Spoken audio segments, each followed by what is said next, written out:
A ver, después de haber visto un resumen de la aparición del Rudius del futuro, la amenaza de Hitogami y el batallón que fue Rudius contra Orsted Round 2 y la reaparición de Eris, ahora toca hacer un resumen de un arco que pasa un poco antes y explica algunas cosas que veremos más a futuro ya en la misma pelea, por lo que no puedo simplemente dejarlo pasar y me veo obligado a hablar de ello. La extraña enfermedad de Nanahoshi y Rudius y compañía conociendo al rey dragón acorazado Peruyus Zola. Además de la primera aparición de mi demonio favorito, que de hecho es mujer, Atoferatofer Ryback. Que por cierto, vi que probablemente se pronuncie Ryback, pero creo que suena más imponente Ryback, así que por mero capricho la llamaré así. Además de la reaparición de Kirishika y el grupo del prota regresando al continente demoníaco. Y por supuesto, Ariel, quien ya comienza a mover los hilos para su regreso a Ars, la ciudad capital de Asura, y su búsqueda de ganarse a Peruyus de aliado. Y que por cierto, vi que muchos me comentaron que hiciera videos más largos y ¿qué les digo? Por supuesto que me encantaría hacerlo, así como darles una mejor edición, pero desafortunadamente no me dedico solo a las redes, por lo que les pido un poco de paciencia ya que no les puedo dedicar tanto tiempo como quisiera, mientras les doy lo mejor que puedo hacer. Así que ahora sí, sin más que decir, vayamos a ello.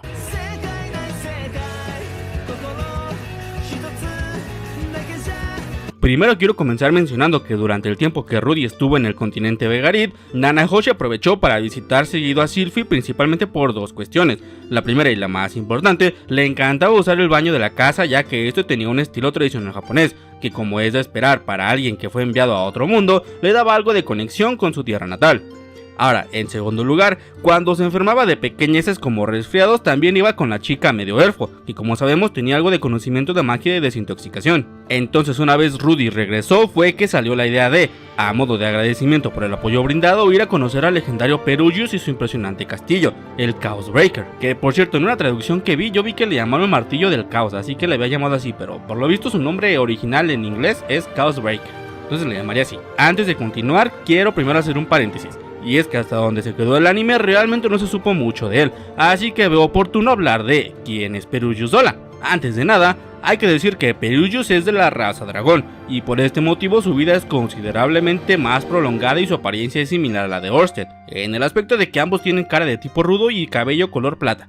Ahora, con esto dicho, hay que decir que Peruyus peleó en la tan mencionada guerra de Laplas que ocurrió hace más de 500 años para el periodo en el que se desarrolla la historia, y durante ella se le generó un odio profundo hacia los demonios, que incluso perdura hasta la actualidad, y se ve a sí mismo como el ser que derrotará a Laplas una vez renazca, que como comentario extra, se sabe que Laplas al ser un demonio prácticamente inmortal algún día renacerá. Ahora, una vez terminó la guerra, el rey dragón acorazado podríamos decir que se convirtió en un viejo cascarrabias y construyó su imponente castillo flotante con el único propósito de recluirse hasta la reaparición de Laplas. Pero ojo, que por el apoyo en la guerra, los humanos en especial del reino de Asura lo consideraron un activo importantísimo y consiguió así sin buscarlo el respeto de todo el reino.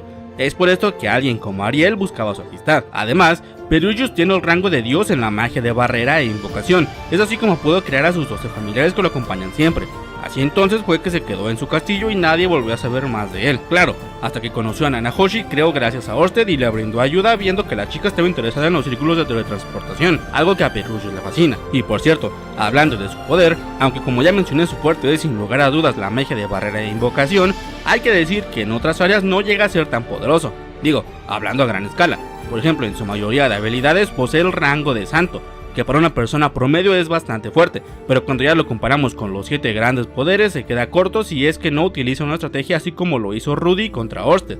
Podríamos resumirlo en que es muy fuerte para los débiles, pero débil para los fuertes. Incluso se menciona que durante el enfrentamiento final contra Laplas, Peruyus fue noqueado prácticamente al comienzo de la batalla. Pero bueno, entonces ahora sí, habiendo explicado algo de la vida de Peruyus, volvamos a la realidad. Nanahoshi invitó a Rudy, quien estaba interesado en aprender algo de magia de invocación y preguntar si él podría saber algo sobre la condición de Zenith, y además le contó a sus esposas y amigos, y fue así que sin querer hizo que además de él y Nanahoshi, Sylphie, Roxy, Ariel, Luke, Sanoma, Elinalice y Cliff se les unieran, algo que le causó inseguridad a Rudy de que los fueran a aceptar al ser un grupo grande. Tras aproximadamente medio día de distancia a caballo de Sharia se encontraban unas ruinas que recordaban al mítico Partenón en mal estado, que como dato curioso fue erigido durante la guerra de Laplas como fuerte, pero realmente no puso mucha resistencia a los demonios. El caso es que ahí, mientras caminaban, Rudy notó un monumento a los 7 grandes poderes, pero mientras se preguntaba qué hacía eso en ese lugar, Nanahoshi sacó un silbato y procedió a soplarlo. Aunque a primera instancia el objeto pareció no emitir sonido alguno, Nanahoshi rápidamente mencionó que Peruyus ya había sido advertido y en breve enviaría a alguien a recogerlos. En realidad el silbato era un artefacto mágico que emitía un sonido especial que un simple humano no podía escuchar. Mientras esperaban, cada quien estaba sumido en sus propios pensamientos. Elena Liz le pedía a Cliff no soltar algún comentario arrogante para no generar una pelea. Cliff respondía que era consciente de eso. Ariel soltaba comentarios acerca de la historia del mundo relacionada con Perullius. Sanova se mostraba deseoso de conocer la decoración del castillo y le decía a Rudius que le mostraran sus estatuillas. Y nuestro prota recordaba cómo unos años atrás ya se había topado con uno de los familiares del rey dragón acorazado, Arumanfil o Almanfi, como prefieran pronunciarlo, de la luz. De hecho, mientras Rudy pensaba aquello, de un momento a otro una luz apareció de repente deslumbrando a todos y para sorpresa de Rudy, como se lo hubiera invocado, Arumanfi apareció enfrente de todos. Ahora, ¿recuerdan que les mencioné que Perullius odiaba profundamente a los demonios? Pues aquí fue cuando todos lo descubrieron. Y es que al Arumanfi ver a Nanahoshi le comentó que eran un buen grupo. Nanahoshi replicó que Perullius no tendría problema con el número de gente y Arumanfi respondió que efectivamente no sería problema. Sin embargo, complementó con que el único detalle era que Roxy no podía ir con ellos ya que la fortaleza era un lugar completamente libre de los diablos. Y aquí comienza a ser repetida una palabra que a mí en lo personal me da un montón de risa. Arumanfi dice que Perullius es un ser magnánimo, pero que por su odio a los demonios no le permitirá entrar. Tras esto, Rudy cruzó algunas palabras con Roxy, quien aunque se le notaba triste no tuvo más opción que aceptar y verse obligada a regresar a casa, culminando con un fuerte abrazo entre ella y Rudy que duró un rato prolongado. Finalmente, los recién casados se separaron y Arumanfi le dio a Rudy algún tipo de batuta con unas piedras mágicas en ambos extremos y le pidió que no lo soltara. Pues desde la fortaleza Perullius iba a usar magia de invocación, y al Rudy voltear a ver a sus compañeros notó que todos ya tenían también una. Con esto dicho, Arumanfi desapareció y tras unos segundos, Rudy notó que ya no había nadie a su alrededor más que Sylphie, quien tras cruzar miradas con él también desapareció. Sin embargo, el propio Rudy seguía ahí, y justo cuando comenzaba a dudar de si lo habían olvidado, de repente también desapareció. Pero hay que decir que Rifujin nos dio una idea de lo que se sentía en ese mundo ser teletransportado. Al primer instante, Rudy sintió que todo su ser estaba siendo absorbido por la batuta para posteriormente verse en un lugar sin principio ni final de un color blanco, algo así como el lugar donde se encontraba con Hitogami, aunque a diferencia del espacio del dios de los hombres, ahí Rudy notó algún tipo de hilo que lo jalaba hacia algún lugar, y de hecho también la alcanzó a ver a lo lejos a Sylphie, situación que le asustó ya que al recordarle que en ese espacio aparecía con su cuerpo original creyó que su esposa podía verlo, pero en realidad conservaba su nuevo cuerpo, y entonces después de unos segundos de nueva cuenta cerró los ojos tras ver una luz que lo encandiló, y de repente ya se encontraba en un lugar sólido, es decir, las puertas del castillo.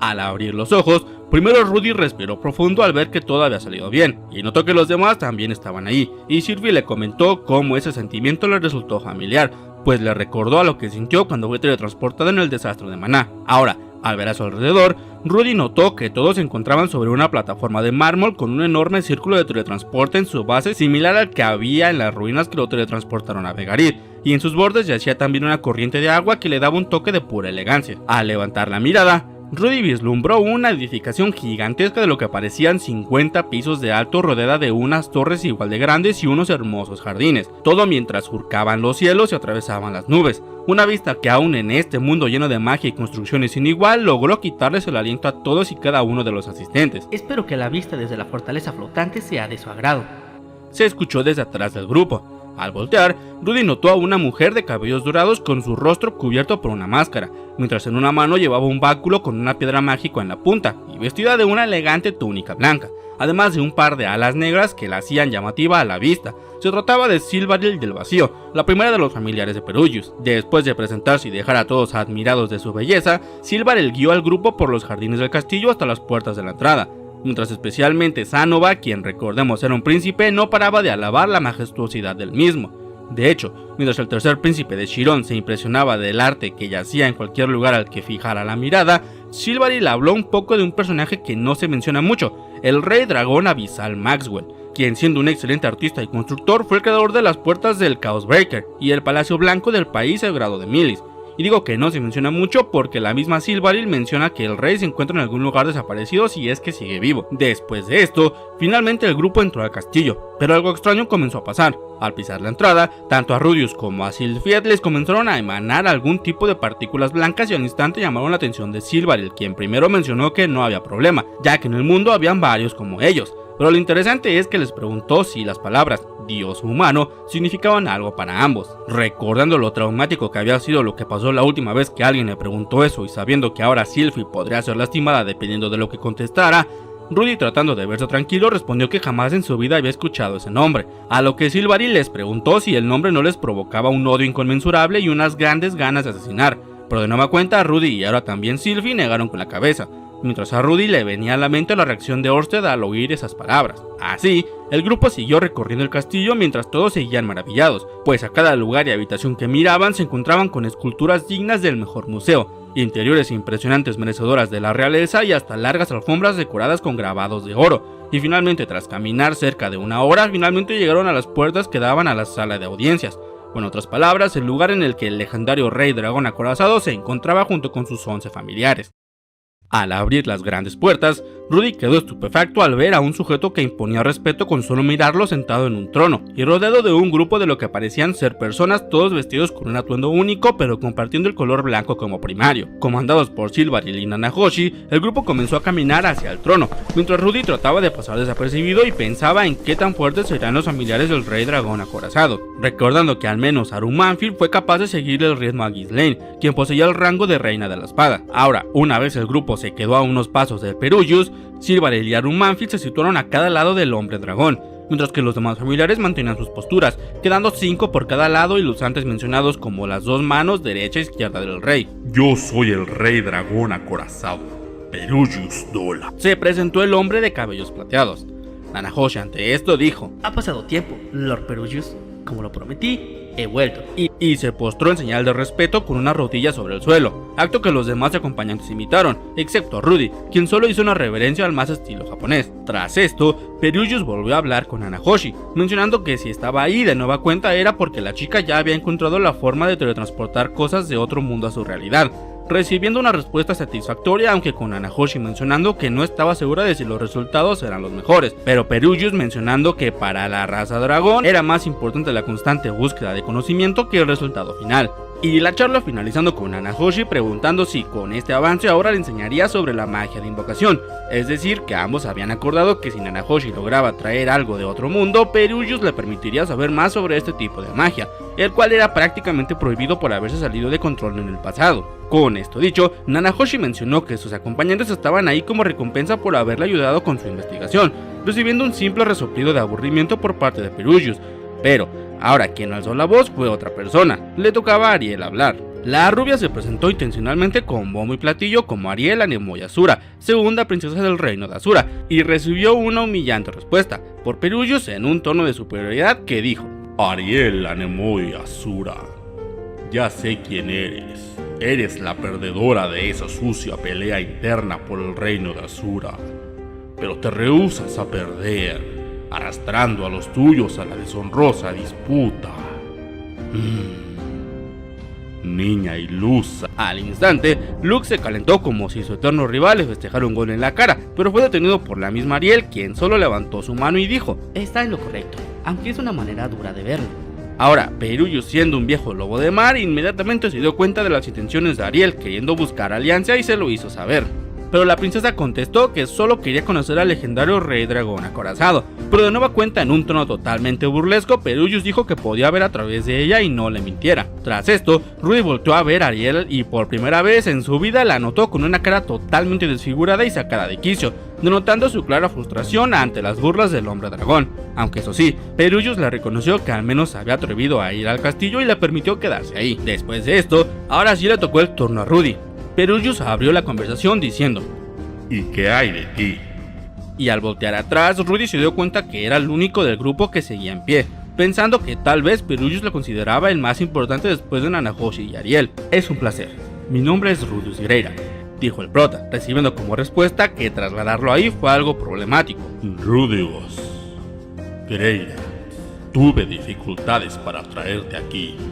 Normalmente cuando usas magia de teletransportación no puedes traer a alguien con un maná más grande que el del mismo conjurador. Tu maná equivale al del dios de Mor. Si no hubieras querido ser teletransportado, no hubiera podido traerte.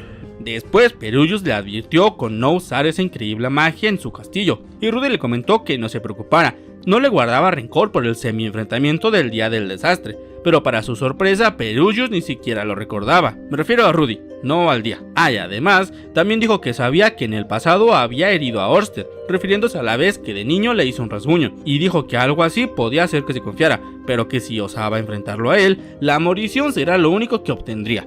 Algo que sinceramente aún con ese Rudy que no era tan poderoso no se lleva. Como sea, el caso es que Rudy le aseguró que no buscaba pelea y Nanahoshi también lo defendió diciendo que gracias a su gran maná fue que había avanzado tanto en su investigación y le pidió que fuera más amable con él. Tras esto, el Pelagio, como le llaman algunos, dijo que sería más amable y le preguntó a Rudy qué deseaba de él, por lo que finalmente nuestro prota pudo preguntar acerca de la enfermedad de Zenith. Una vez habiendo explicado todo lo que pasó, Perullius mencionó que había escuchado historias de gente siendo atrapada por laberintos y convirtiéndose de alguna manera en los corazones de los mismos. Además de al ser recluidos por tanto tiempo, ahí tenían en consecuencia amnesia, y además adquirían poderes ocultos, o en otras palabras, se convertirían en un mico. O en aún más otras palabras, los famosos niños benditos, como Sanova por ejemplo. Rudy ahora se preguntó por qué eso pasaba y Perullius respondió que no lo sabía a ciencia cierta. Podría ser que los demonios en el pasado los crearan con el objetivo de tener un lugar en el cual podían vivir libremente, y el gran cristal resguardado por el guardián servía como fuente mágica para todos los monstruos habitándolo. De ese modo podían existir sin morir de hambre, gracias al maná que emitía el cristal. Además, soltó un comentario que tomó por sorpresa más de uno, y es que nos hizo saber tanto a Rudy como a nosotros los lectores que existía una persona que había pasado por la misma situación hacía 200 años y era la persona indicada para soltar más información al respecto. Se trataba de una elfa de cabellos rubios y curvas pronunciadas, el Inalis Dragonroad. Al escuchar esto, Rudy volvió a ver al Inalis, quien apartó su mirada en clara señal de vergüenza, y solo se limitó a decir que no había hablado porque en su caso nunca recuperó sus recuerdos de su vida antes del incidente, y creía que el caso de Zenith podía ser diferente, concluyendo con que creía que Zenith podía ser un amigo y pidiendo perdón a Rudy por no haber dicho nada, que por cierto, aunque no es muy extensa, sí se sabe algo de la historia del Inalis. Probablemente también incluya esta historia en alguno de los videos que se vengan más adelante, además como otras que son, digamos, separadas de la historia principal pero que enriquecen el mundo. Finalmente, Perullius preguntó si alguien quería saber algo más y una última persona alzó la voz, el tercer príncipe de Shiron, Sanova Shiron. Al igual que con Ariel, Perullius preguntó si Sanova buscaba su poder para obtener la corona del reino de Shiron, pero como sabemos al otaku de las muñecas no le importaba el poder. En cambio, Sanova sacó un pequeño cuaderno con un emblema desconocido pero que estaba en el castillo junto con otros. Se trataba del cuaderno que el trío de amigos encontró en el sótano de la casa de Rudy junto al molde de la muñeca autómata. Al inspeccionarlo, finalmente supieron quién era su creador. Según Perullius, se trataba del emblema del rey dragón maníaco Caos, quien desafortunadamente llevaba muerto varias décadas. Tras esta abrupta respuesta, Sanova dejó caer el cuaderno y su piel abandonó todo su color, pero rápidamente volvió a emocionarse al saber que a Perullius le interesó el tema de la muñeca, por lo que ambos como expertos en arte comenzaron a hablar y todos se dieron cuenta de la conexión que lograron crear en tan poco tiempo, obteniendo en específico la envidia por parte de Ariel, quien como ya vimos salió humillada de la charla. Ahora, antes de que la audiencia terminara, una persona más levantó la voz. Ahora se trataba de Sylvie, quien se presentó como la guardia de Ariel y esposa de Rudy. Al instante Perullius le reconoció por ser la penúltima en ser teletransportada y le preguntó si tenía un hijo. Sylvie replicó que no, pues había tenido una niña, y de manera misteriosa Perullius dijo que si llegaban a tenerlo lo llevaran a presentar a su castillo y él mismo se encargaría de ponerle un nombre.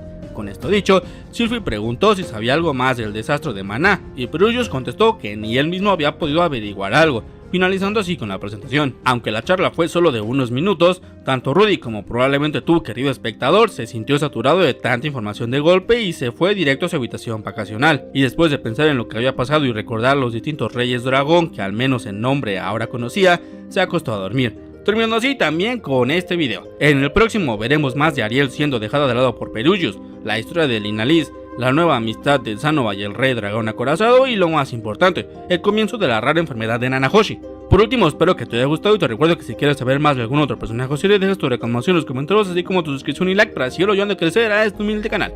Además te recuerdo que puedes seguirme en Insta, donde no subo nada, y en TikTok, donde solo resubo clips de mis videos o algún que otro meme. Sin más que decir, hasta la próxima.